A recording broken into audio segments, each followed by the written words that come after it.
The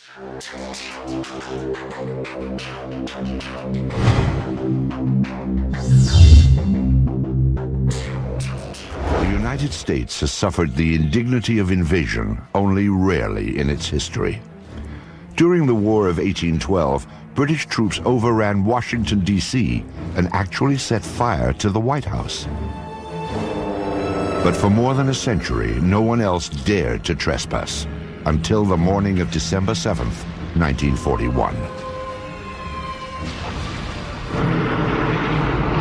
In the end, Japan paid dearly for its ambition, and American armed forces avenged their shame at being caught unawares. With the end of World War II, the Soviet Union emerged as America's most threatening adversary.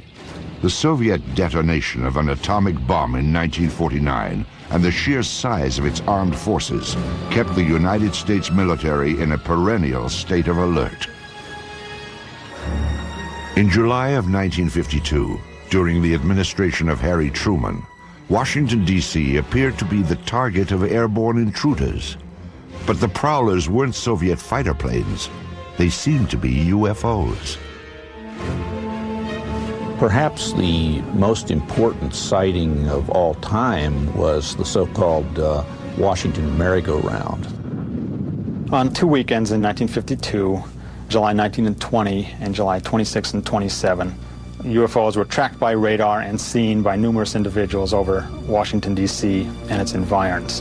People at Andrews Air Force Base and at Washington National Airport went outside and could actually see objects in the sky that matched positions of blips on the radar scopes. And the net result of it was, for a couple days there, UFOs seemed to have had their way over the skies of Washington.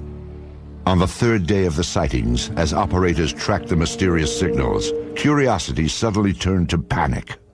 The objects were heading toward the prohibited airspace over the Capitol and the White House itself. The Pentagon ordered jets from an airbase in Delaware to intercept the intruders. Al Chop was the Air Force's civilian spokesman on UFO issues. He was called to the radar room at Washington National as the dramatic incident unfolded. We were observing about 4 or 5 known flights and about 12 to 14 UFOs. And we saw the flight coming in from Delaware. We could see them on the radar scope, and the moment they came on the scope, all the UFOs disappeared. The fighter planes patrolled the empty skies for some 20 minutes, but there was nothing to intercept. However, when the jets returned to base, the UFOs promptly reappeared on radar. And then when they came back, after the interceptors left, the fact that they immediately came back on the scope, I was very apprehensive. Again, jets were sent aloft. One pilot reported seeing the UFOs, which he described as blue and white lights. Then he reported that they were closing in. We could also see them on the radar scope, and we could see his return and the unknowns grouping around him. And he said, "They're all around me." And then he said later on, "What shall I do?" Well, what could we tell him? After a few minutes, the UFOs pulled back and then disappeared. The standoff was over. However, the extended episode had stunned the nation. That sighting has never been adequately explained. Because it happened in Washington, D.C., it alerted everybody right on up to the President of the United States and caused a national press conference by the Chief of Intelligence of the Air Force to try to calm everybody down.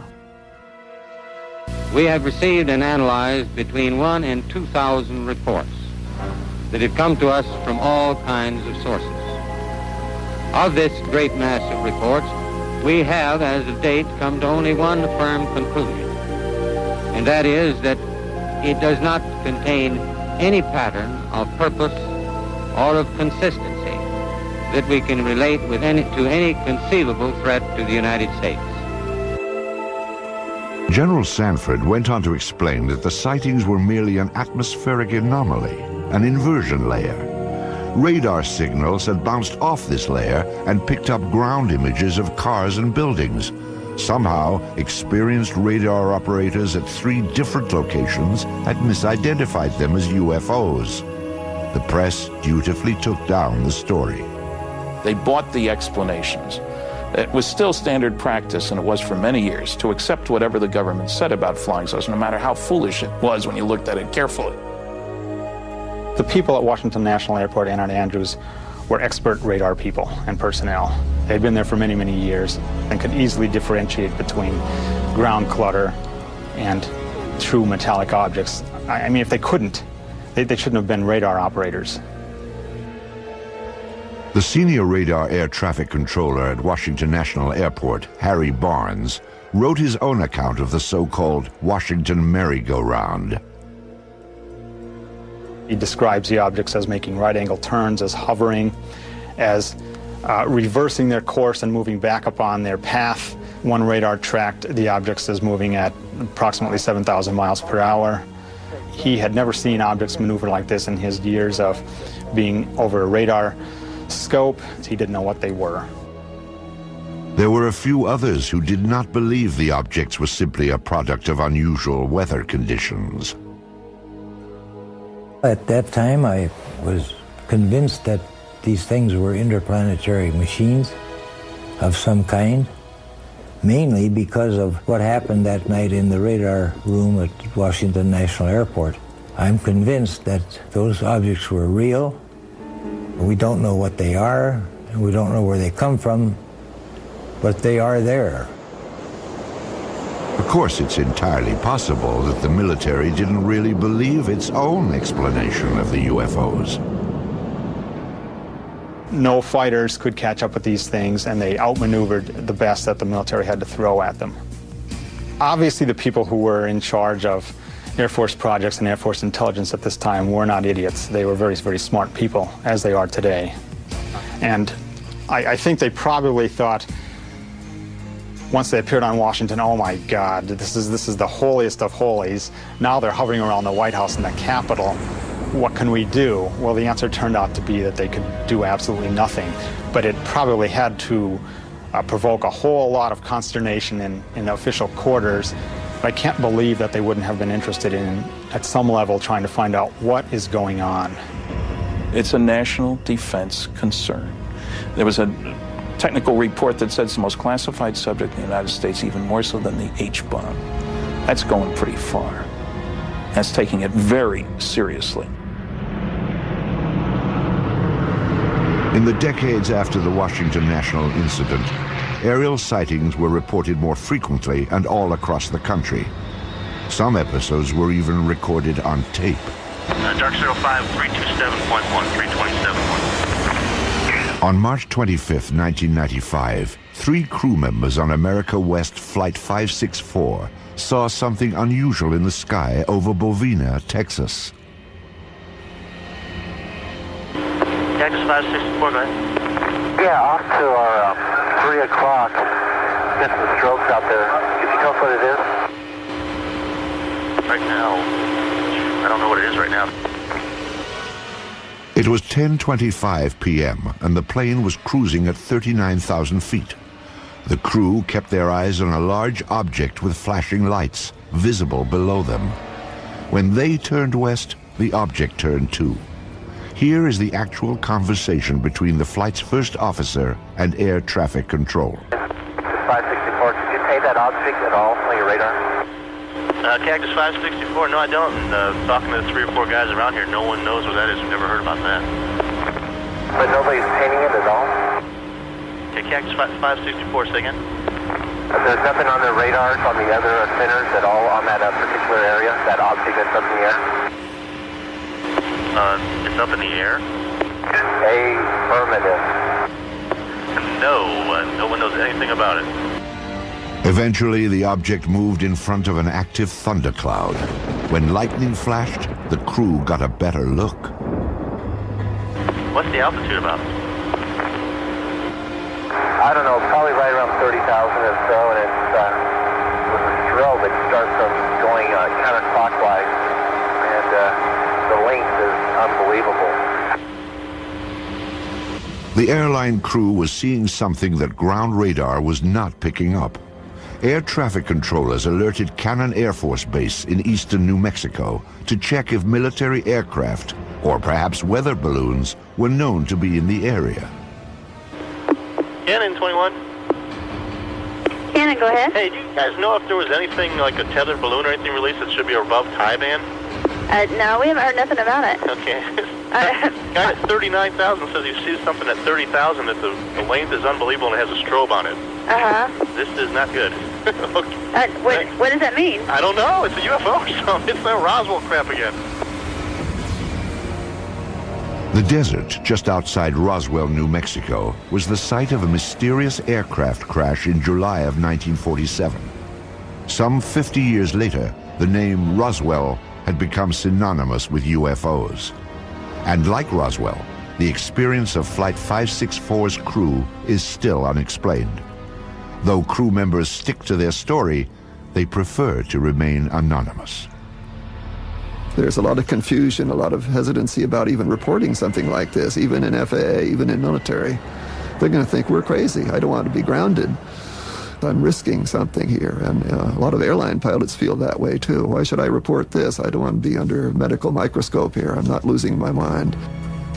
Airlines don't like to employ people who see strange things. If you have a reputation in your company or your Air Force squadron as being the guy who saw the UFO from your F-18, I'm not sure I want to fly wing with him, you see. It's a subtle thing. Again, it goes back to denial. It's easier just to deny it and to say, all right, he's an oddball. Or she just saw something that just couldn't be seen, so she's probably not as reliable as she should be. The fear of ridicule or retribution has kept many UFO eyewitnesses silent. Still, some do step forward, at times with extraordinary revelations.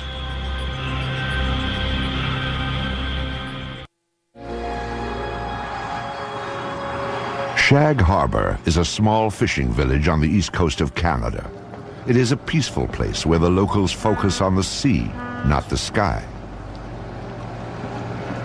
But in 1967, a dramatic UFO incident upended Shag Harbor's quiet ways. It was October 4th, 1967, when two of the townspeople en route to their homes spotted something strange above the tree line. My friend and I were talking as I was driving, and all of a sudden my friend said, look at those lights in the sky. When we first seen them, they looked like they were stopped. Of course, we was driving in the car and we couldn't tell if they were stopped or if they were moving or what they were.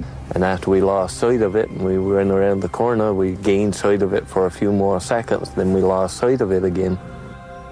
I know I was scared when I first got out of the car because I wasn't very long getting into the house, like to get my father and get him to come out and have a look at it. And I was kind of hoping that it would stay there long enough for him to see it, and it did. And I come home and I told my mother about it, and first question, of course, was you drinking? And I said, no, I don't think so.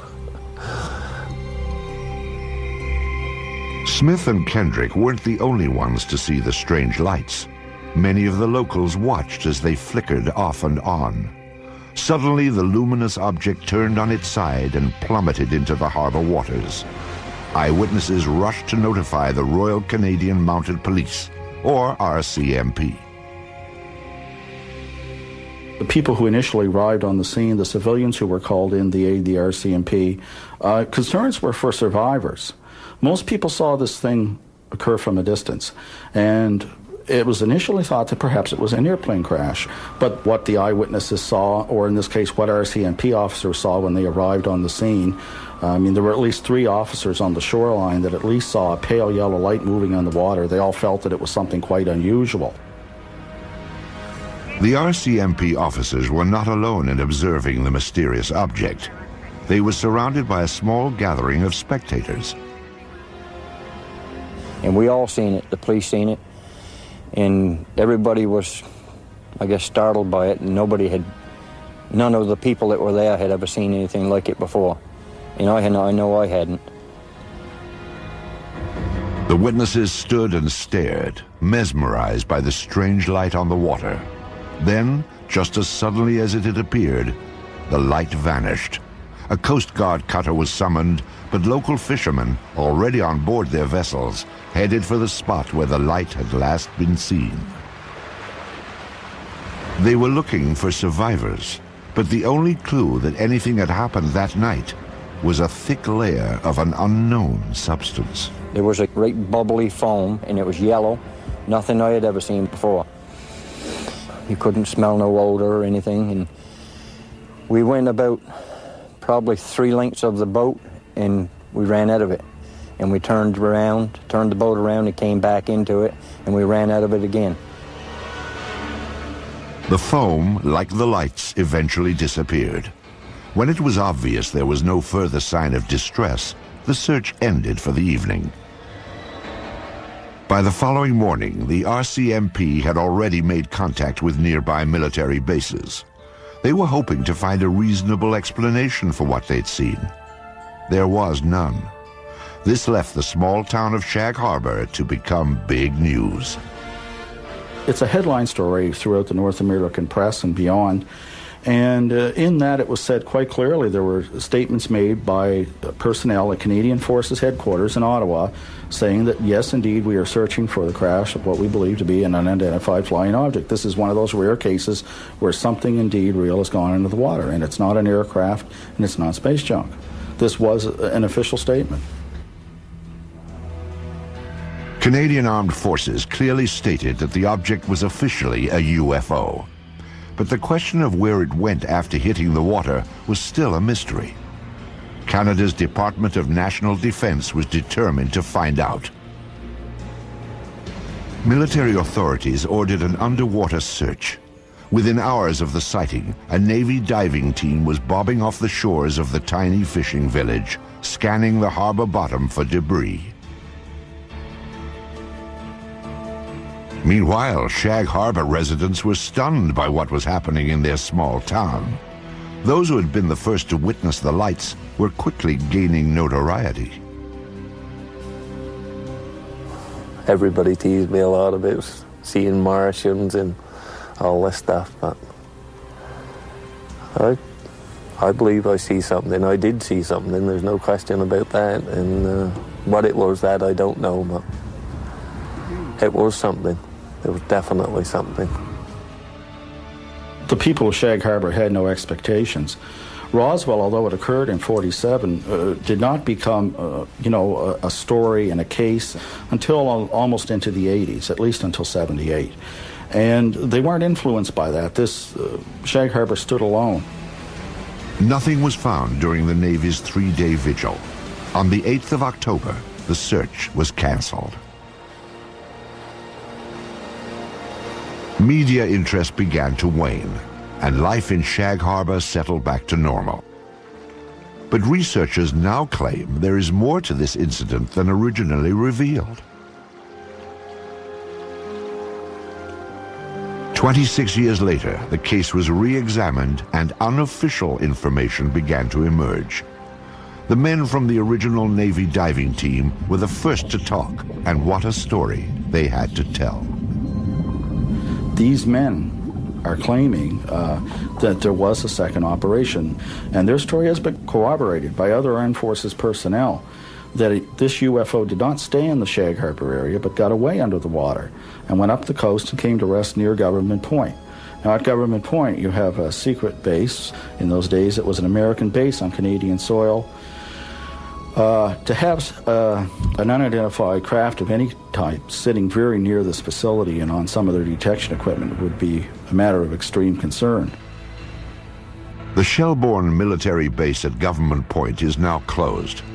But at the time of the sightings, it was a first line of defense against Soviet threats. Here, American forces monitored for submarine activity using a sensitive underwater grid. According to the unofficial story, an object triggered the detection device, and a flotilla of Navy vessels responded. From our best information, 6 to 7 ships camped over the object for about a week, keeping an eye on it. Divers went down on it. One diver in particular makes no bones about it that this thing was an unidentified flying object, and there were things on it. And as the men put it, there was still activity in these crafts. And they're absolutely certain that it was nothing from this Earth, that it was a UFO. So this does go beyond the official record by quite a stretch. According to researchers, other eyewitnesses have come forward, making this story difficult to dismiss. So what evidence do we have of this happening? We have 3 to 4 people that tell us the story that this did happen. We've got the integrity of the witnesses, but that's, witnesses are, we don't have the smoking gun, that's for sure, but I think we probably have the gun, but we just don't have the bullets. The unofficial story may never have confirmation, but it most certainly is complete. There is a beginning, a middle, and according to investigators, a surprising end. One of the things I enjoy most about the story is its end, because I suppose you could say, ufologically speaking, it has a happy ending, unlike most of these stories. After these ships sat over this object for a week, the UFOs start moving again while still submerged under the water and move down the coast of Nova Scotia and out into the Gulf of Maine. Once in the Gulf of Maine, they surface and fly away. This was a genuine UFO event. And what does that mean? Yes, it was an unidentified flying object, but beyond that, it means that it's nothing conventional. There are certainly aspects of this that you cannot explain or explain away. There is another episode involving a top-secret base, but this time, a high-ranking officer did come forward and sound the alarm when UFOs penetrated secure military airspace. Weather balloons? Swamp gas? A flock of birds? The planet Venus? These are some of the UFO explanations proposed by the military over the years. Ironically, some of the most unusual UFO episodes have been reported by military personnel, perhaps because they are trained to carefully observe their surroundings. Or maybe there is something on military bases that is of interest to UFOs. Of all these troubling accounts, few compare with the experience of 2 of the world's most technologically advanced countries, the United States and Great Britain. This was Bentwaters Air Force Base, located 140 miles north of London. The Rendlesham Forest stands just outside the base. Bentwaters is now abandoned, but before the Soviet Union broke apart, it was a hub of top-secret activity. This was a joint base, shared by both the United States Air Force and England's Royal Air Force. It was also a place that played host to some of the strangest sightings ever reported. I think the Bentwaters case is sort of a mainline, hardcore UFO case because it involves intelligent, educated people who are used to dealing with high technology. They're guarding it and securing it on their own base. They know aviation, they know weaponry. With security police who are trained to be good observers, they have to write all kinds of reports and defend what they say. And these people were puzzled, totally baffled by what they observed. During the Cold War, Bentwaters was the largest tactical fighter wing of the free world. Perhaps its most noteworthy period came in December of 1980, when both the military and the local townspeople watched a dramatic UFO episode unfold. Some say it even rivals the Roswell incident of 1947. It was a cool, clear winter night when suddenly unfamiliar bright lights were spotted in the sky. They sort of went up and down and moved sideways. They went this way and that, and moved about. and this was fascinated. So I opened the front door and walked out into my front yard and to get a better view. And my house was right at the end of the runway. So I stood there looking at them and I thought, it can't be aeroplanes because I'd landed in the forest. Suspicious activity around the top-secret Bentwaters Air Base was always closely monitored. That night, neighbors could tell that they were not the only ones to experience the unusual episode.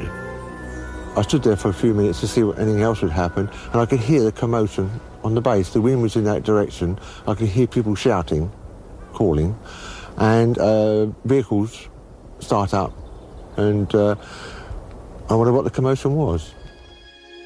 3 military patrolmen had also reported unfamiliar lights shining from within the forest. They requested and received permission to investigate beyond the base perimeter. As required, the 3 military police officers filed a report about what they'd seen. I went in to collect the police blotters, the activity from the previous day and previous night, and the desk sergeant started laughing when I walked in. And I knew something interesting happened, and he told me by name the 3 individuals and said they were out in the woods chasing UFOs all night, and laughed, as though he didn't believe it. The sighting became a hot topic on the base. Though it was a source of amusement at first, the incident was taken somewhat more seriously as the hours ticked by. There was concern in the powers to be, so to speak, on the base, not so much from the incident that occurred, but the ramifications and the distraction, I guess is the best way to put it. Because a lot of those security policemen were guarding some very, very important materials and had a very, very responsible job. In order to get the base back to normal, the military brass dispatched a team of their own police to investigate. They hoped to find a reasonable explanation for the strange lights. But what they found only heightened concerns. The next day, several of the police went out to the area and did find indentations on the ground, and they called the British PCs, the British police, who came out and wrote it off as hens nesting and rabbits burrowing. The interesting thing is there were 3 depressions which were equal distance apart, and they were all the same diameter, and the ground had been depressed the same depth. Quite interesting. But the story did not end there. 2 nights later, the object returned. An American military team responded, setting out towards the forest. This time, investigators brought a Geiger counter to check for radiation, plus cameras and a tape recorder. Here is the actual recording of Colonel Halt as he encountered the mysterious object near Bentwaters Air Base. Oh, I saw a yellow tinge in it too. Weird. It appears to be maybe moving a little bit this way. Yes, it's better than it has been. Bill, it's coming this way. It is definitely coming this way. The 2 pieces of it are shooting off. There is no doubt about it. This is weird. Go ahead. Suddenly the object, the red object, started dripping like molten metal, just like coming out of a crucible.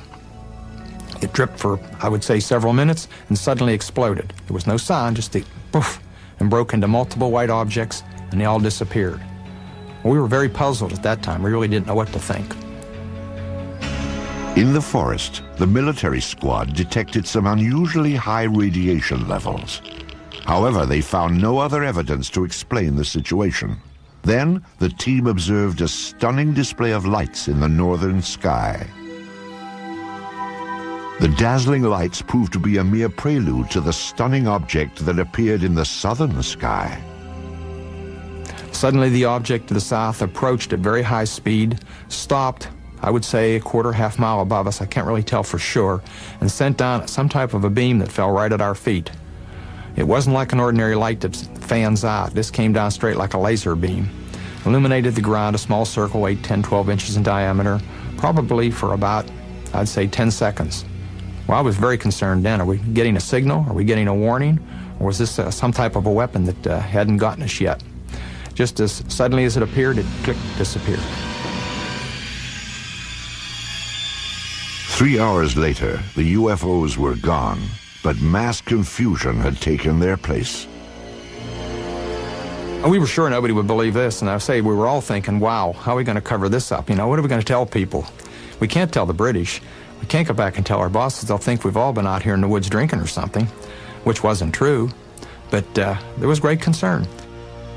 At the risk of ruining his reputation, Colonel Halt reported the incident to a superior officer the next day. He then turned in his audio cassette from the night before. After a staff meeting, the officer asked Colonel Halt to discuss the matter with the British liaison. The liaison was out of town, so Halt wrote a memo. I wrote a memo which has become somewhat public, I guess, and kind of cleaned it up a little bit and abbreviated what happened. Later in the night, a red, sun-like light was seen through the trees. It moved about and pulsed. At one point, it appeared to throw off glowing particles, and then broke into 5 separate white objects, and they disappeared. I expected a phone call or somebody to drop around to see me real soon. Nothing happened, and nothing happened. You know, days turned into weeks, and I kept asking, well, you know, is there any interest? And finally, it just became a non-issue. Bentwater's commanders were content to let the matter drop, or so it seemed. But subsequent events would suggest that both the British and the American military regarded the incident at Bentwaters with the utmost gravity.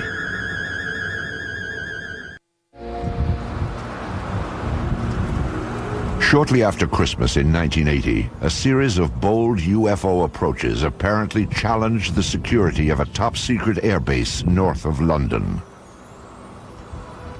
Lieutenant Colonel Charles Halt, Deputy Base Commander of the Joint American-British Outpost, was among the eyewitnesses.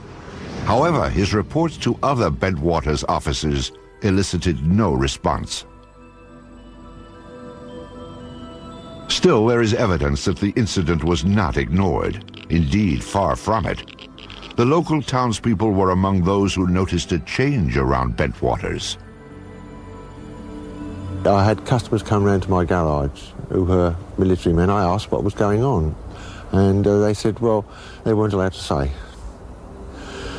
And I had 1 or 2 officer customers, and I asked them, and they weren't allowed to say either. I don't know why.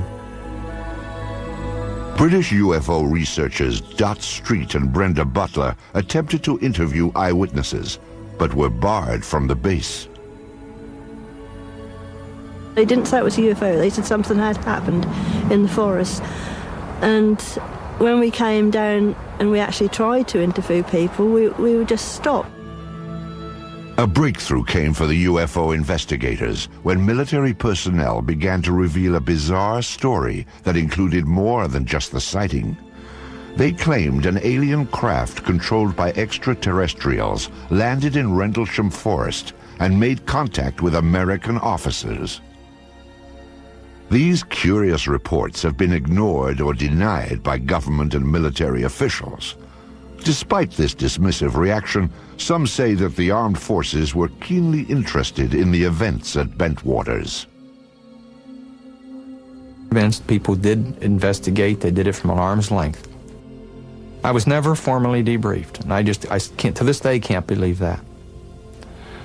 I do believe some people crept around the base, so to speak. I do believe there were multiple agencies with a great deal of interest that probed discreetly. I can't explain. I've had people indirectly approach me trying to pry information out and to find out what was going on. Military officials offered only conventional explanations for the extraordinary reports. Among them, that a satellite had fragmented as it re-entered the Earth's atmosphere. I can't rule out that a satellite didn't fall, or a portion of a satellite didn't fall in that area, but how would one account for the object moving through the trees? And the objects in the sky, they did not fall down. They stayed in the sky and moved about in sharp angular patterns, and there were 3 of them. And indeed, it does seem that some space debris did come through at around about the time concerned. But it should be remembered, of course, that the Bentwaters incident occurred over a series of nights. Another explanation for the sighting was refraction of the beam sent out by a nearby lighthouse. Clearly, something extremely unusual happened. The skeptical explanation that it was the lighthouse light reflecting strangely through the woods doesn't make any sense, because why hadn't they encountered that problem before or since? If it's this lighthouse, the atmospheric conditions would have been such that at some other point it would have happened, but it never did. So you have something going on there that is inexplicable in the mundane. You've got very credible people who are charged with guarding a facility who cannot explain it, and if these people are incompetent, we'd better get them out of there. But none of the military personnel said to be involved were removed from the base. And publicly, it seemed both American and British officials were not anxious to pursue the matter any further. The corporate view of the British Ministry of Defence about the Bentwaters case is simply that the case was looked at the time and was not judged to be of any defence significance. Well, I've not seen that borne out by any analysis. It certainly seems to be an example of bureaucracy gone mad if you have something like this happen and people blandly say it's of no defence significance. Years later, the official position concerning the Bentwaters incident was revisited. This time it was brought before Parliament by no less than a former British Chief of Defence, Lord Hill Norton. Either the Americans, and indeed the deputy base commander, were hallucinating, or they believed that something had landed there, and they had taken photographs and records of it. In either event, it must be of interest to the defense of the United Kingdom. Despite such pronouncements, the military kept quiet about the incident at Bentwaters. Oh, there's no doubt in my mind it was some type of a cover-up. And I think there were some misleading stories put out. Somebody didn't want the general public to be aware of what had happened. Some 2 decades later, all physical evidence supposedly gathered during the incident is missing. No photographs have been found, although 3 separate search teams took pictures. And the military has no comment about the Geiger counter's high radiation readings in Rendlesham Forest. Perhaps the incident at Bentwaters Air Base in December of 1980 will never be fully explained. However, those who were directly involved have reached their own conclusions. I think something totally out of the ordinary happened, something that we don't have an explanation for, and I'd certainly like to have one. Have we been visited? Perhaps. There certainly was some type of intelligent control over what we saw. I don't think there were little green men on board or whatever, and I really can't explain it. I'm firmly convinced there was some type of intelligent control. The baffling episode at Bentwaters is but one on a long list of sightings that seem to merit an in-depth and impartial investigation. Some of the most credible of these reports point to UFO penetration of sensitive defense installations. But there is one place on Earth where military authorities are said to have actually examined alien spacecraft: the forbidden American airbase known as Area 51. The peculiar events at Roswell in July of 1947 seem to have established a pattern for government handling of the UFO issue in the United States. The more officials denied the existence of UFOs, the more it appeared they had something to hide. In the 50s, there was the belief that the U.S. Air Force had proof of some sort that these were alien spaceships and was covering it up to prevent panic. That, in fact, the government not only knows about flying saucers, but is in cahoots with the aliens, that there is a technology exchange going on. In the years immediately after Roswell, the Army Air Force designed and tested a number of saucer-like craft, but none appeared to be of alien origin, nor were they especially flight-worthy. However, in recent decades, suspicion that the government was test-flying captured alien spacecraft has begun to surface again. Attention focused on an ancient dry lake bed deep in the desert of Nevada, at the heart of the Nellis Air Force Range. It is a top-secret test site known as Area 51. There's a new body of folklore growing up around UFOs, and this is associated with Area 51, which is part of the Nevada test site. And the story is that flying saucer technology is being tested and flown in extraordinarily advanced aircraft that are being developed there. There doesn't seem to be any question that there are extraordinarily advanced aircraft being test flown there, and this has been going on for some years. Area 51 was the development site used for the F-117 stealth fighter. U.S.-operated MiGs have flown from that area. These are extraordinary vehicles, and if you had seen, say, an F-117 in flight before it had been publicized, you would not have known what to make of it. It would have been a UFO in a very real sense, an unidentified flying object. The stealth fighter is truly an incredible aircraft which few could even dream of in the 1970s. To observers near Area 51 at that time, it would have appeared surprisingly alien and worthy itself of a flying saucer report.